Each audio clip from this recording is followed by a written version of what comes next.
ഈ വീഡിയോയിലോട്ട് എല്ലാവർക്കും സ്വാഗതം. ഈ വീഡിയോയിലൂടെ ഷെയർ ചെയ്യുന്നത് ഗൂഗിൾ പേയിലെ UPI ID എവിടെയാണ് എന്നുള്ളത് കണ്ടെത്താമെന്നുള്ളതാണ്. UPI ID യൂസ് ചെയ്തുകൊണ്ടാണ് പല ഓൺലൈനായിട്ടുള്ള പേയ്മെൻറ്റുകളും നടക്കുന്നത്.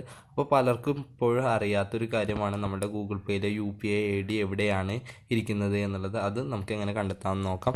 ഇതിനായിട്ട് നിങ്ങൾ ഗൂഗിൾ പേ ആപ്ലിക്കേഷൻ ഓപ്പൺ ചെയ്യുക. അതിനുശേഷം ഗൂഗിൾ പേ ആപ്ലിക്കേഷൻ തുറന്നതിന് ശേഷം നിങ്ങളുടെ Gmail ID-യിലായിരിക്കും നിങ്ങൾ ഗൂഗിൾ പേയിൽ ലോഗിൻ ചെയ്തിരിക്കുക. അതിൻ്റെ പ്രൊഫൈൽ നിങ്ങൾക്ക് മുകൾ ഭാഗത്തായിട്ട് റൈറ്റ് സൈഡിൽ കാണാനായിട്ട് സാധിക്കും. അവിടെ ക്ലിക്ക് ചെയ്ത് കൊടുക്കുക. അവിടെ ക്ലിക്ക് ചെയ്യുന്ന സമയത്ത് നിങ്ങളുടെ പേര്, അതിന് താഴെയായിട്ട് UPI ID എന്ന് എഴുതിയിട്ട് അതിന് താഴെയായിട്ട് UPI ID കാണാനായിട്ട് സാധിക്കുന്നതായിരിക്കും. അതേപോലെ തന്നെ അതിൻ്റെ താഴെയായിട്ട് UPI നമ്പറും നിങ്ങൾക്ക് കാണാനായിട്ട് സാധിക്കുന്നതായിരിക്കും.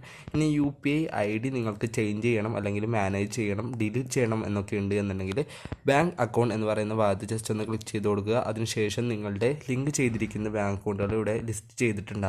അതിൽ നിന്ന് ഏത് ബാങ്ക് അക്കൗണ്ടിൻ്റെ UPI ID ആണോ നിങ്ങൾക്ക് മാനേജ് ചെയ്യേണ്ടത് അല്ലെങ്കിൽ ചേഞ്ച് ചെയ്യേണ്ടത്, അതിൽ ജസ്റ്റ് ഒന്ന് ക്ലിക്ക് ചെയ്ത് കൊടുക്കുക. അവിടെയായിട്ട് താഴെയായിട്ട് മാനേജ് UPI IDs എന്ന് പറയുന്ന ഒരു ഭാഗം കാണാൻ സാധിക്കും. അവിടെ ജസ്റ്റ് ഒന്ന് ക്ലിക്ക് ചെയ്ത് കൊടുത്തു കഴിഞ്ഞാൽ നിങ്ങളുടെ UPI IDകൾ കാണാനായിട്ട് സാധിക്കും.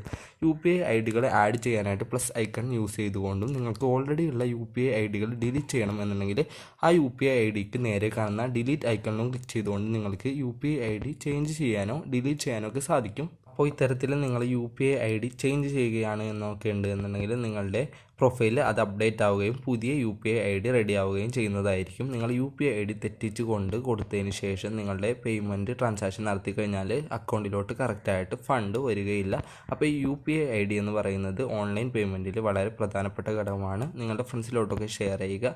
Thank you for watching.